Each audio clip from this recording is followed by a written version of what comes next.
I guess the big question here is we talked quite a bit here on the architecture behind the pre-training. Are the scaling laws holding strong across pre-training, post-training, inference, context size, data, synthetic data? I like to start with the technical definition of scaling law, which kind of Yes. informs all of this. The scaling law is a power law relationship between, you can think of the x-axis, so kind of what you are scaling is a combination of compute and data, which are kind of similar. And then the y-axis is like the held out prediction accuracy over a next token. So we talk about models being autoregressive. It's like if you keep a set of text that the model has not seen, how accurate will it get when you will train? And the idea of scaling laws came when people figured out that that was a very predictable relationship. And I think that that technical term is continuing. And then the question is like, what do users get out of it? And then there are more types of scaling where OpenAI's O1 was famous for introducing inference time scaling. And I think less famously for also showing that you can scale reinforcement learning training and get kind of this log x-axis and then a linear increase in performance on y-axis. So there's kind of these three axes now where the traditional scaling laws are talked about for pre-training, which is how big your model is and how big your data set is, and then scaling reinforcement learning, which is like how long can you do this trial and error learning that we will talk about. We'll define more of this. And then this inference time compute, which is just letting the model generate more tokens on a specific problem. So I'm kind of bullish where they're all really still working, but the low-hanging fruit has mostly been taken, especially in the last year on reinforcement learning with verifiable rewards, which is this RLVR, and then inference time scaling, which is just why these models feel so different to use, where previously you would get that first token immediately, and now they'll go off for seconds, minutes, or even hours generating these hidden thoughts before giving you the first word of your answer. And that's all about this inference time scaling, which is such a wonderful kind of step function in terms of how the models change abilities. They kind of enabled this tool use stuff and enabled this much better software engineering that we were talking about. And this is when we say enabled, almost entirely downstream of the fact that this reinforcement learning with verifiable rewards training just kind of let the models pick up these skills very easily. So let the models learn. So if you look at the reasoning process when the models are generating a lot of tokens, what it'll be often doing is it tries a tool, it looks at what it gets back, it tries another API, it sees what it gets back, and if it solves the problem. So the models, when you're training them, very quickly learn to do this.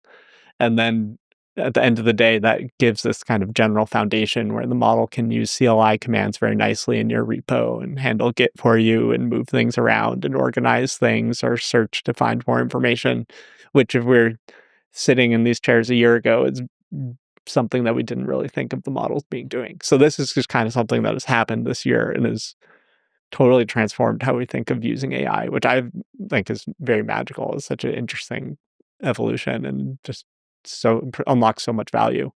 But it's like it's not clear what the next avenue will be in terms of unlocking stuff like this. I think that we'll get to continual learning later, but there's a lot of buzz around certain areas of AI, but no one knows when the next step function will really come. So you've actually said quite a lot of things there and said profound things quickly. It would be nice to unpack them a little bit. You said you're bullish basically on every version of scaling. So can we just even start at the beginning? Pre-training, are we kind of implying that the low-hanging fruit on pre-training scaling has been picked? Is pre-training hit a plateau, or is even pre-training still you're bullish on? Pre-training has gotten extremely expensive. I think to scale up pre-training, it's also implying that you're going to serve a very large model to the users. So I think that it's been loosely established the likes of GPT-4 and similar models were around 1 trillion, like this order of trillion parameters at the biggest size. There's a lot of rumors that they've actually gotten smaller as training has gotten more efficient. You want to make the model smaller because then your costs of serving go down proportionally.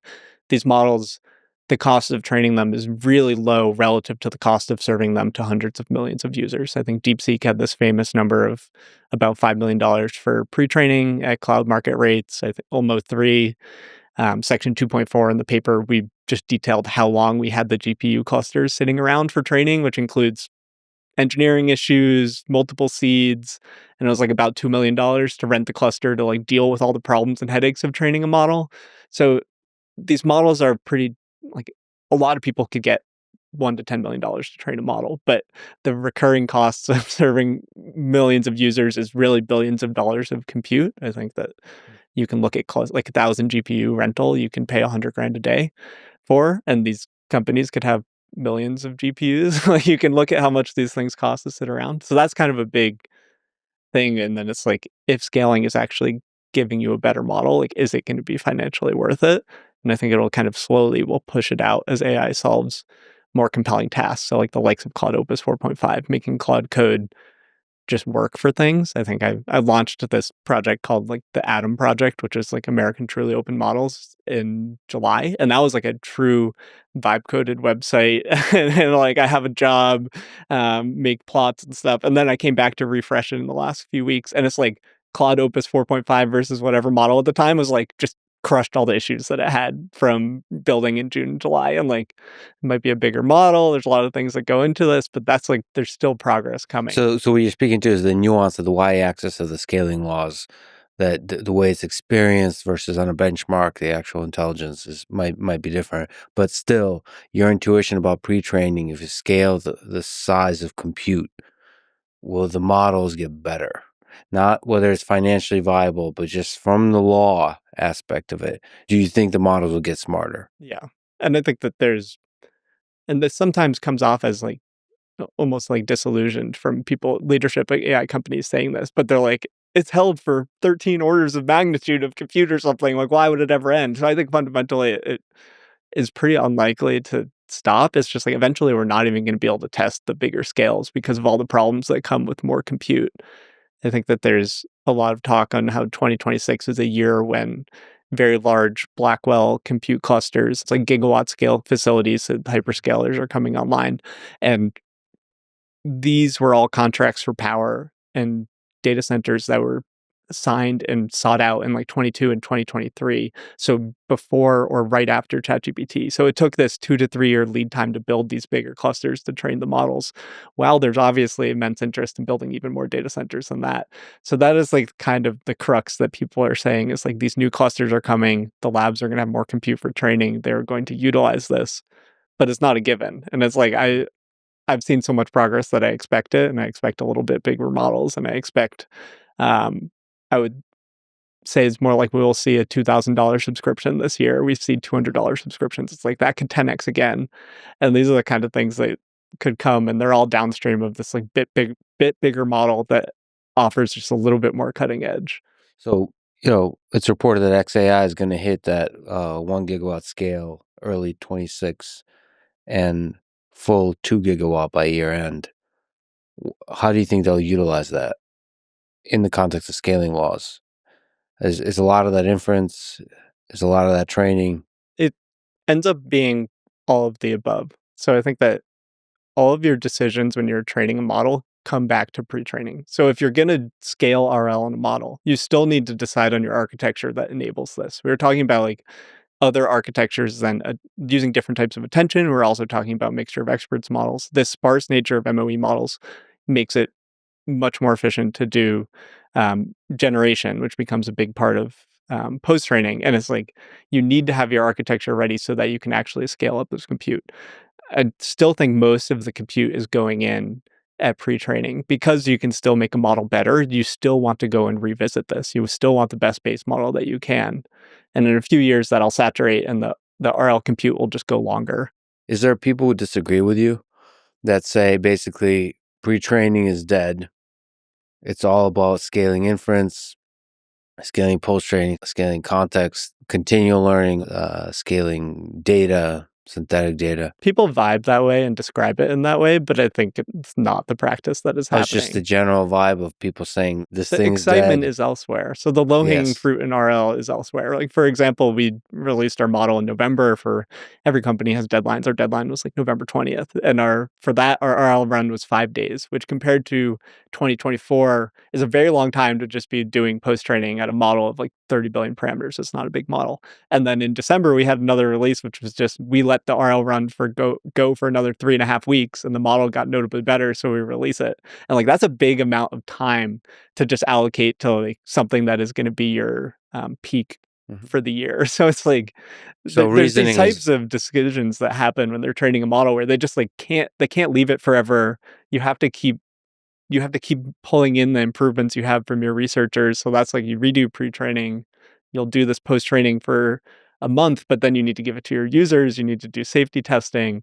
So there's kind of just like I think there's a lot in place that reinforces this cycle of just keep updating the models. There's things to improve. You get a new compute cluster that lets you do something maybe more stably or faster. It's like you hear a lot about Blackwell having rollout issues where at AI2, most of the models we're pre-training are on like 1 to 2,000 GPUs. But when you're pre-training on 10,000 or 100,000 GPUs, you hit very different failures. So GPUs are known to break in weird ways. And doing a 100,000 GPU run is like, you're pretty much guaranteed to always have at least one GPU that is down. And you need to have your training code handle that redundancy, which is just a very different problem. mhm. Whereas like what we're doing, like I'm playing with post-training on DJX Spark, or you have your book, it's like, or people learning ML, it's like what they're battling to train these biggest models is just like mass distributed scale. And it's a very different, but that's somewhat different than like, are these like that's a systems problem in Mhm. order to enable the scaling laws, especially at pre-training. You need all of these GPUs at once. When we shift to reinforcement learning, it actually lends itself to heterogeneous compute because you have many copies of the model. And to do a primer for a language model reinforcement learning, what you're doing is you have two sets of GPUs. One is you can call it the actor, and one you call the learner.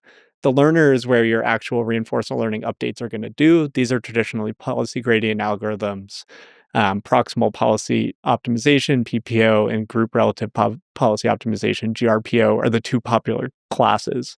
And on the other side, you're going to have actors, which are generating completions. And these completions are the things that you're going to grade. So reinforcement learning is all about optimizing reward. And in practice, what you can do is that you can have a lot of different actors in different parts of the world doing different types of problems. And then you send it back to this highly networked compute cluster to do this actual learning where you take where you take the gradients, and you need to have a tightly meshed network where you can do different types of parallelism and spread out your model for efficient training. So there's just like a lot of every different type of training and serving has these considerations you need to scale. Like we talked about pre-training, we talked about RL, and then inference time scaling is like, how do you serve a model that's thinking for an hour to 100 million users? I'm like, I don't really know about that, but I know that's a hard problem. And in order to give people this intelligence, there's all this systems problems, and we need more compute, and you need more stable compute to do it. But you're bullish on all of these kinds of scaling, is what I'm hearing. On the inference, on the reasoning, even on the pre-training. Yeah, so that's a big can of worms here. But so there are basically two. The knobs are the training and the inference scaling, where you can get gains. And so in a world where we had, let's say, infinite compute resources, you want to do all of them. About like, so you have training, you have inference scaling, and training is like a hierarchy. It's pre-training, mid-training, post-training. Changing the model size, more training data, making training a bigger model. It gives you more knowledge in the model. The model, let's say, has a better, it's like a better base model back in the day, or we call it foundation model.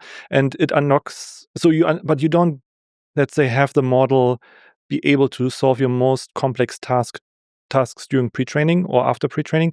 You still have these other unlock phases where you have mid-training, long context, for example, post-training with LRVR, that unlocks capabilities that the model has in terms of just knowledge in the pre-training.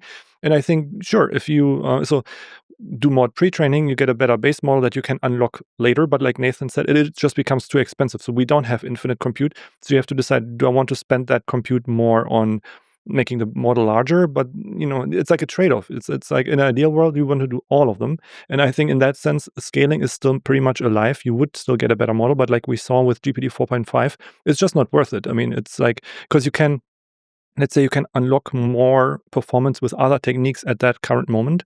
Especially if you look at inference scaling, that's one of the biggest gains this year with O1, where it took a smaller model further than pre-training a larger model like GPT 4.5. So it's like, I wouldn't say pre-training scaling is dead. It's just like there are other more attractive ways to scale right now at the moment. But at some point, you will still want to make some progress on the pre-training. The thing is also to consider, where do you want to spend your money? If you spend it more on the pre-training, it's like a fixed cost. You train the model, and then it has this capability forever. You can always use it and so forth. With inference scaling, you don't spend money during training. You spend money later per query, and then it's also like the math. How long is my model going to be on the market? If I replace it in half a year, maybe it's not worth spending 5 million, 10 million, $100 million on the training it longer. Maybe it's just I will just do more inference scaling and get the performance from there. It maybe costs me 2 million in terms of user queries. It becomes a question of how many users you have and then doing the math. And I think that's also where it's interesting, where ChatGPT is in a position, I think they have a lot of users, where they need to go a bit cheaper, where they have that GPT-5 model that is a bit smaller. Other companies that have, as if your customers have other trade-offs. For example, there was also the Math Olympiad or some of these math problems where ChatGPT or OpenAI, they had a proprietary model, and I'm pretty sure it's just like a model that has been maybe fine-tuned a little bit more, but most of it was doing inference scaling to achieve this peak performance in certain tasks where you don't need that all the time. But yeah, long story short, I do think all of these pre-training, mid-training, post-training, inference scaling, they are all still things you want to do. It's just finding, at the moment in this year, it's finding the right ratio that gives you the best bang for the buck, basically.